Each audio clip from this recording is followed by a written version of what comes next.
Assalamualaikum warahmatullahi wabarakatuh. Baik, perkenalkan nama saya Afnan Rafli Ferdiansyah dari Institut Agama Islam Negeri Manado, Fakultas Syariah dengan program studi Hukum Ekonomi Syariah.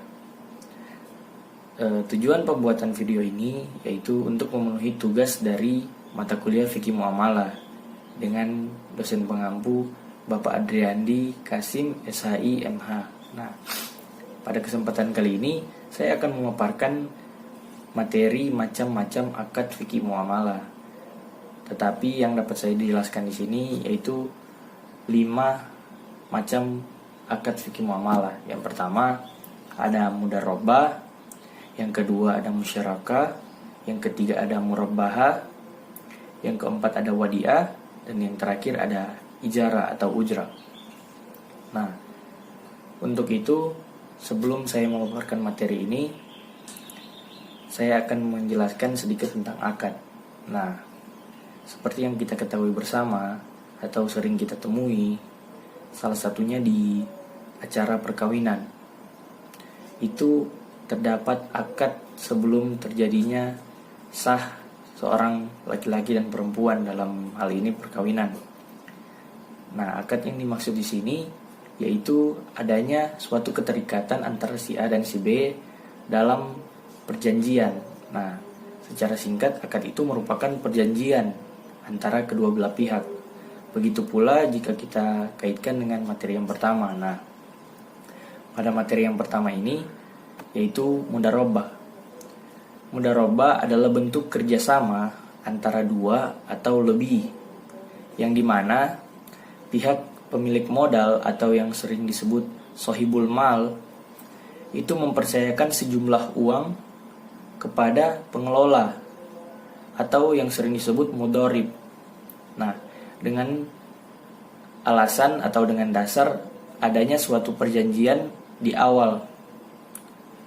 Bentuk dari perjanjian itu menegaskan kerjasama dan kontribusi, yang dimana kontribusi 100% itu dari pemilik modal dengan menggunakan keahlian dari pengelola. Nah, salah satu contoh ketika kita mengaitkan materi yang pertama ini yaitu ketika ada 2 orang atau lebih, dalam artian untuk membangun sebuah usaha. Kita berikan contoh si A dan si B. Nah, si A dan si B ini ingin membuat suatu usaha, contohlah seperti rumah makan. Nah, si B ini dalam beberapa waktu ia mencari dana untuk terjadinya usaha itu. Si B ini dalam artian sebagai seorang pengelola, sedangkan si A ini temannya yaitu pemilik modal. Nah, bertemulah si A dan si B ini dan terjadi suatu akad di awal yang membicarakan tentang konsekuensi ketika mendapatkan keuntungan dan juga kerugian itu akan ditanggung secara bersama sesuai dengan kesepakatan. Begitu pula penghasilan yang akan mereka dapati dalam membangun suatu usaha, sebutlah rumah makan. Nah, dalam mereka membangun usaha itu, keuntungan yang akan didapatkan dari kedua belah pihak itu sudah diatur di awal sebelum terjadinya usaha itu dibangun. Jadi pada saat mereka bertemu sudah ada perjanjian di situ. Nah,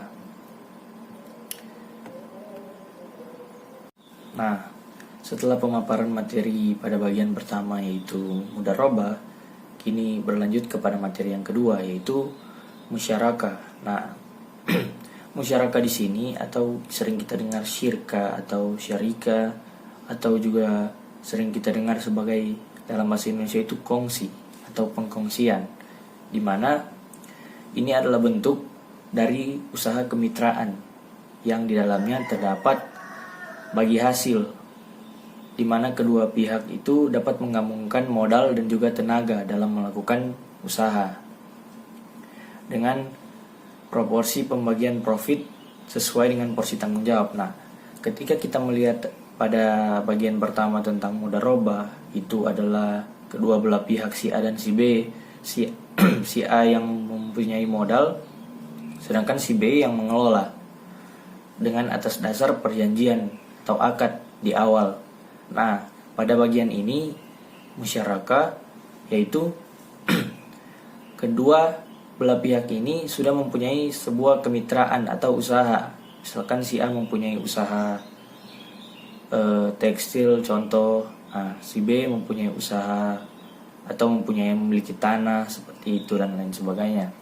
Nah, terjadilah kerjasama antara kedua belah pihak, yang dimana kedua belah pihak memiliki modal yang sama dalam untuk membangun sebuah usaha dan juga memiliki tanggung jawab yang sepadan, seperti itu mungkin. Berbeda dengan yang si A sebagai yang berbeda dengan bagian pertama, yang si A itu memiliki modal dan tidak memiliki campur tangan dalam pengelolaan selain dari pengelola. Nah, sedangkan pada bagian ini kedua belah pihak ini memiliki tanggung jawab masing-masing, mempunyai porsi masing-masing. Oleh karena itu, hasil dari pendapatan yang mereka dapati itu berdasarkan pekerjaan mereka masing-masing di dalam atau tanggung jawab mereka dalam melakukan usaha itu.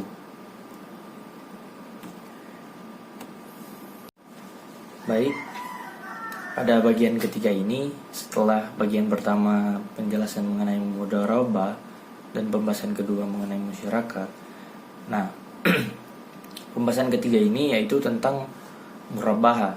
Nah, langsung saja. Murabahah adalah perjanjian jual beli antara bank dengan nasabah. Di sini bank diartikan sebagai bank syariah, bukan sebagai bank konvensional. Nah, bank syariah membeli barang yang diperlukan nasabah, kemudian menjualnya kepada nasabah yang bersangkutan sebesar harga perolehan ditambah dengan margin keuntungan yang telah disepakati antara bank syariah dan juga nasabah. Nah, jadi murabahah sendiri itu adalah perjanjian antara kedua belah pihak, yaitu yang dimana saya berikan contoh si A sebagai bank syariah dan juga si B sebagai nasabah. Nah, ketika si B ini membutuhkan sebut saja dia membutuhkan rumah, tapi dia tidak mempunyai cukup banyak uang untuk membeli rumah secara cash atau tunai. Tetapi di sisi lain si nasabah ini ingin terhindar dari yang namanya riba. Nah, si B ini bertemu dengan si A di bank syariah. Nah, kemudian si A ini sebagai pihak dari bank ingin membantu si B untuk mencapai keinginannya untuk membeli rumah dengan terhindar dari namanya riba. Itu terjadilah perjanjian antara si A dan si B. Kemudian si bank syariah ini memberikan rumah yang diinginkan oleh nasabah itu dengan cara si bank syariah ini membeli rumah kemudian menjualnya kepada nasabah, kemudian nasabah itu menyicil hingga dapat melunasi rumah tersebut. Nah, dalam murabahah sendiri terdapat landasan hukum pada transaksinya, yaitu berasal dari Quran Surah Al-Baqarah ayat 275 yang berbunyi, dan Allah menghalalkan jual beli dan mengharamkan riba. Nah, seperti yang saya sebut tadi, agar terhindar dari riba, maka si nasabah melakukan transaksi dengan bank syariah. Juga pada Quran Surah An-Nisa ayat 29 yang artinya, hai orang-orang beriman, janganlah kamu makan harta sesamamu dengan jalan yang batil, kecuali dengan jalan perniagaan yang berlaku dengan suka sama suka di antara kamu. Dan janganlah kamu membunuh dirimu, sesungguhnya Allah Maha Penyayang kepadamu. Ya. Baik, saya akan melanjutkan penjelasan yang keempat setelah penjelasan pertama yaitu mudharabah, dan kedua musyaraka, dan juga ketiga murabaha. Masuk kepada penjelasan yang keempat yaitu mengenai wadi'ah. Kata wadi'ah berasal dari kata wada'asyai'a, yaitu meninggalkan sesuatu. Sesuatu yang seseorang tinggalkan pada orang lain agar dijaga disebut wadi'ah, karena dia meninggalkannya pada orang yang sanggup menjaganya. Jadi secara harfiah, al-wadi'ah dapat diartikan sebagai titipan murni dari satu pihak ke pihak yang lain, baik individu maupun badan hukum, yang harus dijaga dan dikembalikan kapan saja si penitip menghendakinya. Nah, dalam bidang ekonomi syariah, wadiah merupakan titipan nasabah yang harus dijaga dan dikembalikan setiap saat nasabah yang bersangkutan menghendaki. Dan di sini bank bertanggung jawab atas pengembalian titipan tersebut. Nah, mungkin kita pernah dengar wadiah ini seperti apa. Mungkin pada saat kita mendengar itu kita tidak tahu bahwa ini disebut dengan wadiah. Contoh, ketika kita menitipkan uang kepada teman kita sendiri, misalkan si A. Si A ini berteman dengan si B, atau bisa saja sekelas lah. Nah, ketika si A ini bertemu dengan si B, dan si A ini ingin pergi keluar kota, si A menitipkan sejumlah uang ini kepada si B dengan sebesar, sebut saja 50.000. Nah, jadi si B ini bertanggung jawab atas titipan tersebut dan harus menjaga sampai ketika si A ini mengambil lagi uang tersebut. Nah, bisa juga kita berikan contoh ketika saya menitipkan uang saya di bank, misalkan sejumlah uang 10 juta. Saya menitipkan uang saya ke bank. Nah, bank bertanggung jawab untuk menjaga uang tersebut, dan saya berhak untuk mengambil uang itu kapan saja. Nah, lanjut kepada pembahasan, yaitu wadiah sendiri dibagi menjadi dua. Yang pertama wadi'ah damanah, dan kedua wadi'ah amanah. Yang pertama wadi'ah damanah, yaitu wadi'ah di mana si penerima titipan dapat memanfaatkan barang titipan tersebut dengan seizin pemiliknya dan menjamin untuk mengembalikan titipan tersebut secara utuh setiap saat kala si pemilik menghendakinya. Itu adalah wadi'ah damanah. Yang kedua, wadi'ah amanah. Jadi ada pembeda di situ. Yang pertama damanah, dan yang kedua amanah. Wadi'ah amanah yaitu wadi'ah yang dimana si penerima titipan tidak bertanggung jawab atas kehilangan dan kerusakan yang terjadi pada barang titipan selama hal ini bukan akibat dari kelalaian atau kecerobohan penerima titipan dalam memelihara titipan tersebut. Ya, mungkin itu dulu yang bisa saya jelaskan dalam wadi'ah sendiri. Saya akan lanjut kepada pembahasan ijarah atau ujrah. Ya, baik, setelah penjelasan dari materi yang pertama yaitu mudharabah, dan kedua musyaraka, yang ketiga murabaha, dan yang keempat wadiah. Sekarang kita masuk kepada materi yang terakhir atau pemaparan yang terakhir, yaitu tentang ijarah. Nah, ijarah berasal dari bahasa Arab yang memiliki makna sebagai imbalan atau upah, pada dalam hal ini sewa ataupun jasa. Nah, istilah ijarah pada umumnya digunakan dalam perbankan syariah. Secara makna dan konteksnya dalam perbankan, ijarah adalah pemindahan hak guna suatu barang dengan pembayaran biaya sewa tanpa diikuti pemindahan kepemilikan atas barang tersebut. Singkat kata, ijarah berarti menyewa suatu tanpa maksud memilikinya. Nah,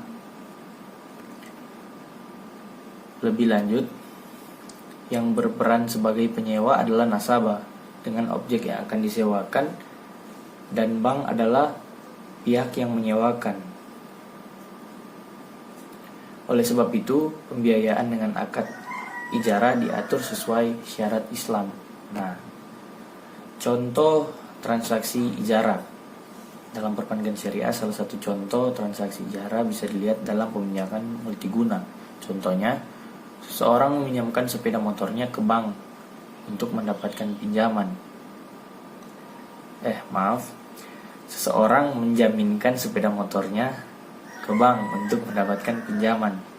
Hak guna sepeda motor tersebut berpindah ke bank, namun tidak atas kepemilikannya. Setelah nasabah melunaskan pinjamannya, maka hak guna sepeda motor tersebut kembali ke nasabah. Ya, baik, mungkin hanya itu saja yang bisa saya jelaskan dalam mata kuliah Fikih Muamalah, tugas yang diberikan oleh dosen saya, Bapak Adrian Dikasim SHI MH. Mungkin sampai di sini saja. Wallahul muwafiq ila aqwamit thoriq. Wassalamualaikum warahmatullahi wabarakatuh.